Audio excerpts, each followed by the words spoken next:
And so you have an entire generation that's growing up with lower self-esteem than previous generations. The other problem, to compound it, is we're growing up in a Facebook, Instagram world. In other words, we're good at putting filters on things. We're good at showing people that life is amazing even though I'm depressed, right? And so everybody sounds tough, and everybody sounds like they got it all figured out. And the reality is there's very little toughness, and most people don't have it figured out. And so when the more senior people say, well, what should we do? They sound like, this is what you gotta do. And they have no clue.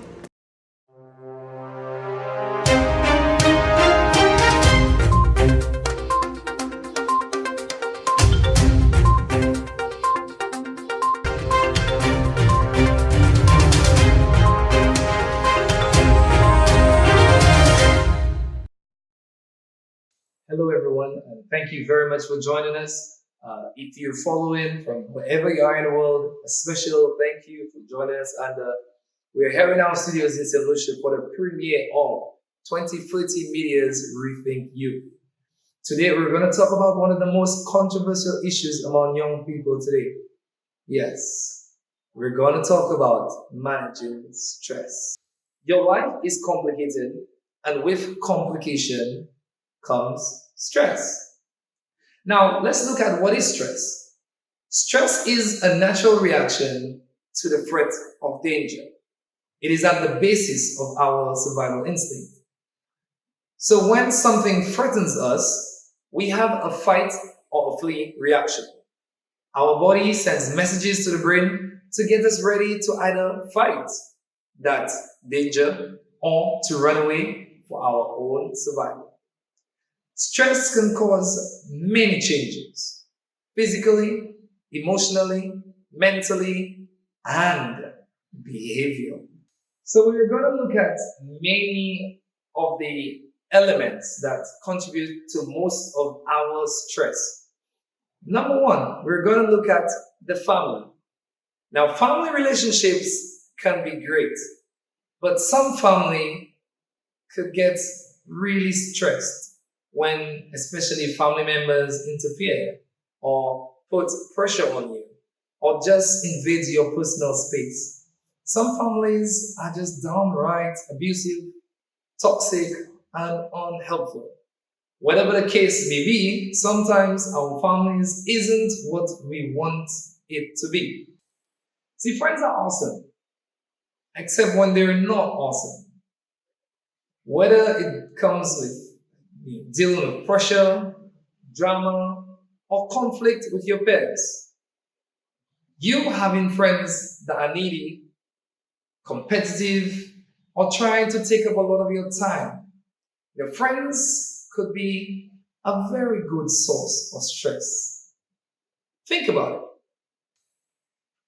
The famous one, dating. It is really easy to let your relationship take over your whole life. Even when things seem great, while your boyfriend or girlfriend can be a safe person to turn to during tough times, for some young people, relationships can be unhealthy or abusive. Young people can find themselves in bad situations without knowing how they got themselves there in the first place and what to do about it. Whenever you are good at school or not, it could be a good source of stress. Yes, school. Some young people feel a ton of pressure to complete assignments and get good grades, while others are struggling to complete or to pass a course. Some just find teachers and deadlines and the day-to-day grind of school just too stressful.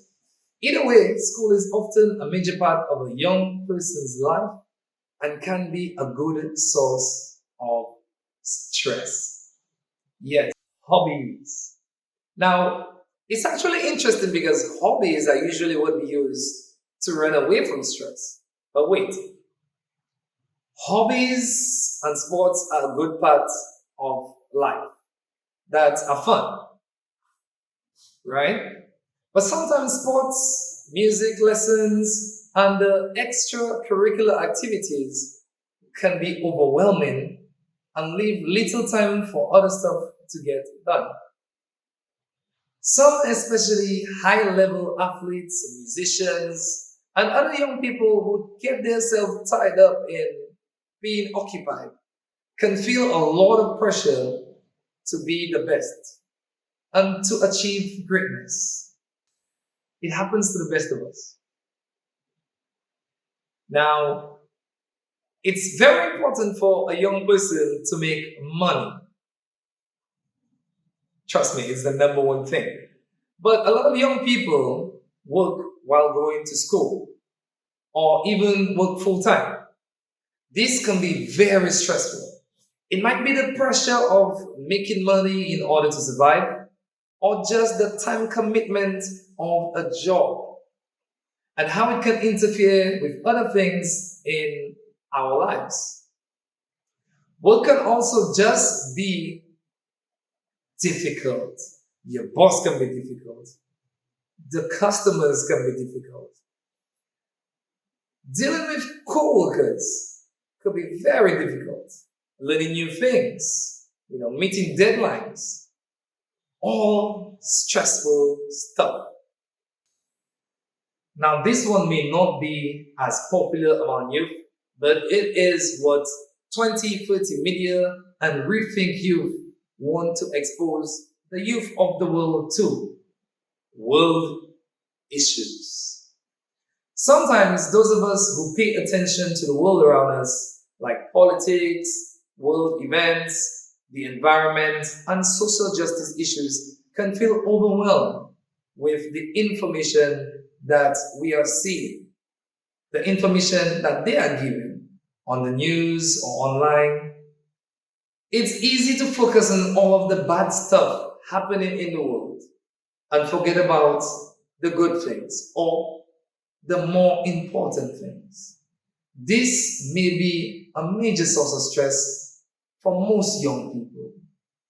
The actions that our leaders take today, apparently, most of them do not fit the interests of the next generation.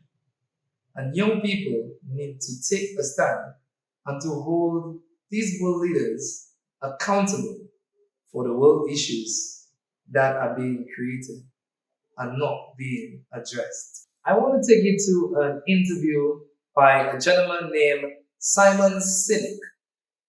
His views on young people, technology, advancement in the future, and how it affects their mental health and development as young people who are soon going to be leaders of the world. Let's take a look. But the overall journey is arduous and long and difficult. And if you don't ask for help and learn that skill set, you will fall off the mountain, or you will, the worst case scenario, and we're already seeing it. The worst case scenario is we're seeing an increase in suicide rates. We're seeing an increase in this generation. We're seeing an increase in accidental deaths due to drug overdoses. We're seeing more and more kids drop out of school or take leaves of absence due to depression. Unheard of.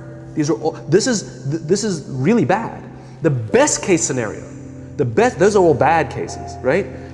The best case scenario is you'll have an entire population growing up and going through life and just never really finding joy.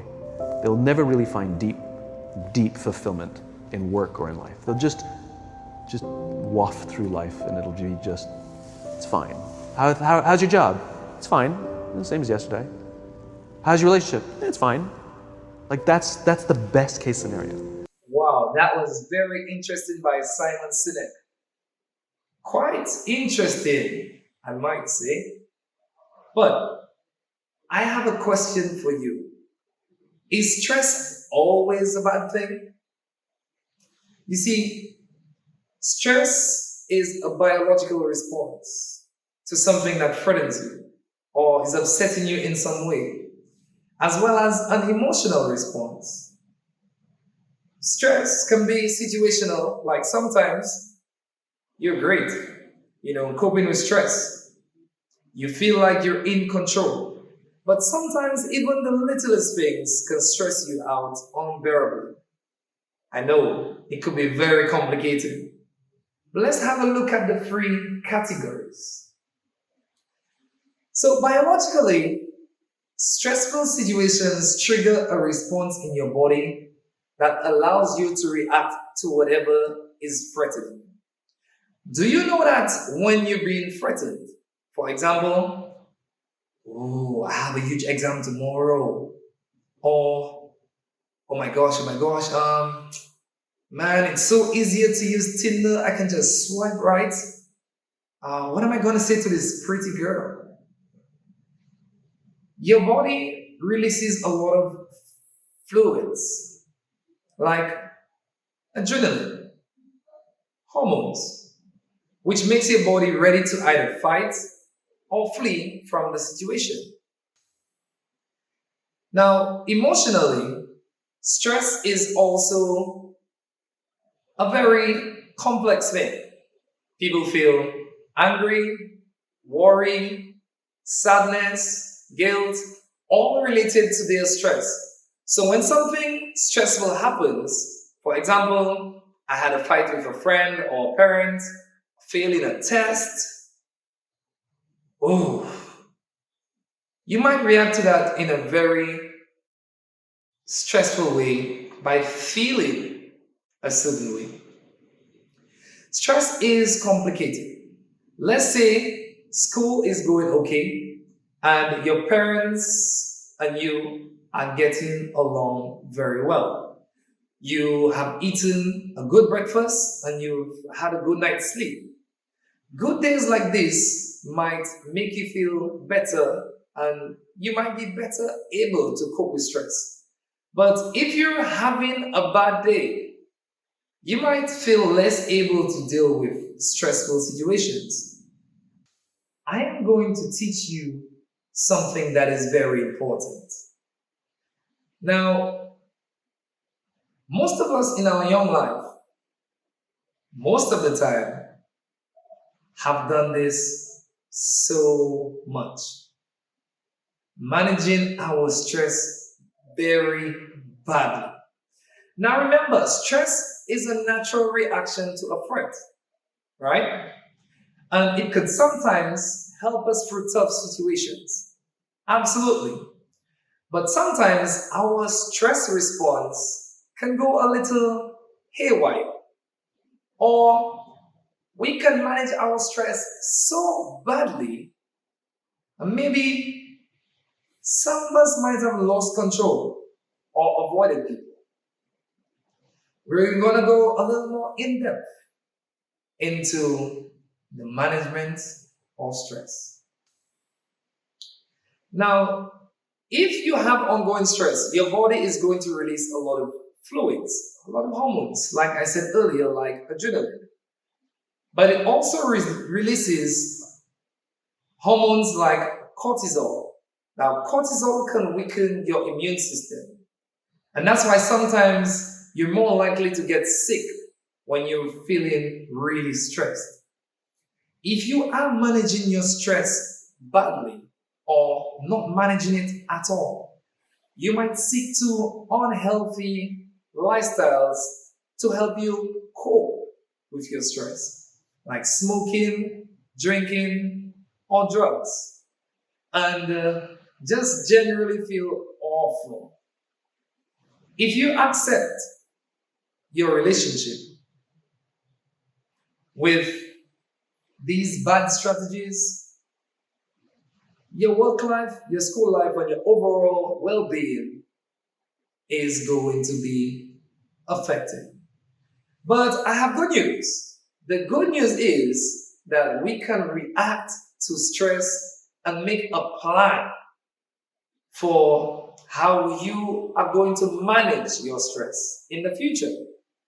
You can learn good strategies for dealing with stress and unlearn the bad ones. Now, I want you to consider this. Think about a time in your life when you felt stress. And I'm going to ask you three questions. One, how did you deal with it? Two, if you could go back in time, would you change the way you reacted to that stress? And 3, would you like to deal with stress like that in the future? You see, everyone is different and reacts to stress in different ways. It could be good to think about what are the signs of stress for some of you. Now, you may have a friend who is undergoing a very stressful time, but we might just make fun out of it. Listen, we're young. Yeah, we do a lot of stupid stuff, including not caring for our friend. And so there are different feelings that we face when we are stressed. We have different responses in different ways. And we're going to have a look at that. So right now we're going to go into what can be done about stress. Now, try as you might, you cannot eliminate stressful stuff in your life, but you can teach yourself to manage it better. You can, 1, reach out. Hey, David, I am so stressed right now. Can I get some time to talk to you? Give yourself a break. We're a generation of young people who like to tweet, Snapchat, listen to music, do homework, and upload pictures on Facebook and Instagram at the same time. Set realistic goals and prioritize. Change how you react to stress by doing something expressive or physical. Now, if a friend texts or calls you saying, hey, I'm super stressed, what would you say to them? What might you do to help them de-stress? Sometimes talking to someone is the best way to vent about all the things that are bothering you. A good rant to a friend or a trusted adult can make you feel lighter and less stressed. And also, if you've got a lot going on, you could ask someone for help. Ask a coworker at work to switch shifts with you if you've got a lot going on. Ask your teacher for help if you're struggling or need time for an assignment. Go to your school counselor and ask them for help. It might surprise you what the school has to offer. Talk to a friend about what's going on at home. Talk to someone at home about what's going on with your friends. Take a break if you're not taking care of yourself. Self-care is good for your physical health, your emotional health, and for the health of those around you. You can't be a good friend, son, daughter, boyfriend, girlfriend, sister, brother, coach, etc. if you're not taking care of yourself first. You can't do all the things that you expect to do unless you're well and rested. Okay, so now we're gonna go in depth into how to cope with stress. Now, one of the first things you might want to do is to make a list of all the things that are stressing you out. Do this in a way that makes sense to you, like using a planner or writing a journal or making a list on your phone. Hey, technology is the way to go. Look at that list. What can you control and what is beyond your control? You cannot control how your family and friends are behaving, but you can control how you react to them and how much time you spend with them. The third thing you might want to do is to prioritize. What needs to be done right now? That's the question you should be asking yourself. What can be left for a couple days? What can be left for a couple weeks? And what is the most important thing on this list? Now, once you've done these three things, what you might want to do is to make a plan to get through the week. Again, create your plan in a way that will ensure you will follow it. Many of us make plans. Oh yeah, I can see you smiling already. But we never follow through with it. This might mean asking a friend to remind you of something, or making a list on your phone, using sticky notes, using alarms to remind you of something. Writing it on a calendar, perhaps, or on a wall in your room. There are many ways to go about doing this. And the final thing is to follow through and stick to your plan. Cross everything off your list so that you can see and feel that you've done something. Reward yourself when you've accomplished your goals. Now, here are some of the creative ways that you can go about, in your response to stress.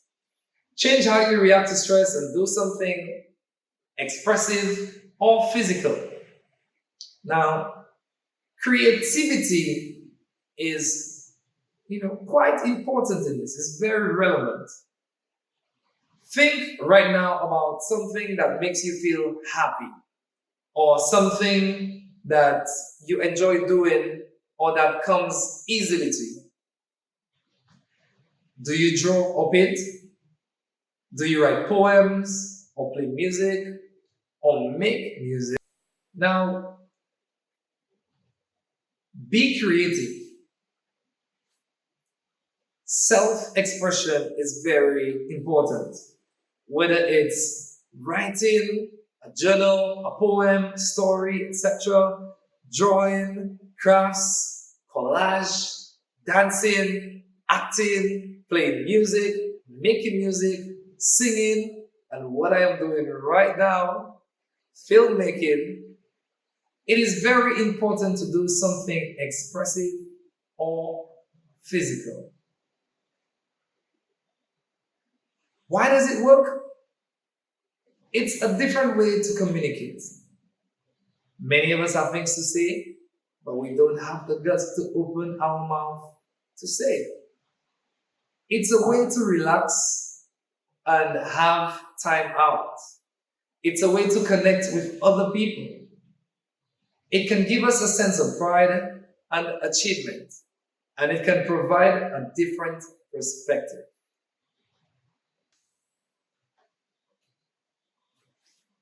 Now, it is really easy to fall into a trap of doing unhealthy things when you're stressed. Some people overeat or smoke to relax. Some people abuse drugs and alcohol. Sometimes it's just easy to hole up in your room and lay on your couch, or just spend hours playing video games in order to find some peace. While sitting and relaxing isn't always a bad thing, you should know that doing something active is an amazing way to distress, and it doesn't have to cost anything or to be too intense. Whether you're athletic or not, whether there are things you can do to be physically active, make a plan of at least 1 or 2 things to do in the next 2 to 3 days that requires being active. It could be as simple as walking for 20 minutes or riding a bike somewhere. Physical activity like walking, running, yoga, playing sports, skating, swimming, dancing, working out, boxing, lifting weights, anything that gets your blood pumped. Why does it work? It provides a sense of achievement. Oh yeah, that gym body, that carnival body. Hey, listen, I can relate. It helps us to sleep better and gives us a healthy appetite. Yeah, boy, I'm a good gym boy. It could be a very good contributing factor to a healthy body image. It releases natural, good feeling chemicals in your brain that make you feel good. It can be a way to connect with other people, and it could be a time to take a break and do some thinking. What can you do with your friends or group to promote and talk about stress? Or how do you deal with it? Check out some of the activities on our page www.facebook.com/758 youth chancellor and get a chance to see some of the activities that we have planned out. Again, thank you very much for joining us. Again, it is a pleasure having you. Look forward to more videos and content on the many of the global issues that young people are facing. Tune in next week. We have many things to talk about, including the World Economic Forum, the Global Shapers of St. Lucia, and the Sustainable Development Goals. Thank you very much for joining us here in the studios in St. Lucia. I am your host, David Henry from 2030 Media and ReThink Youth, saying goodbye.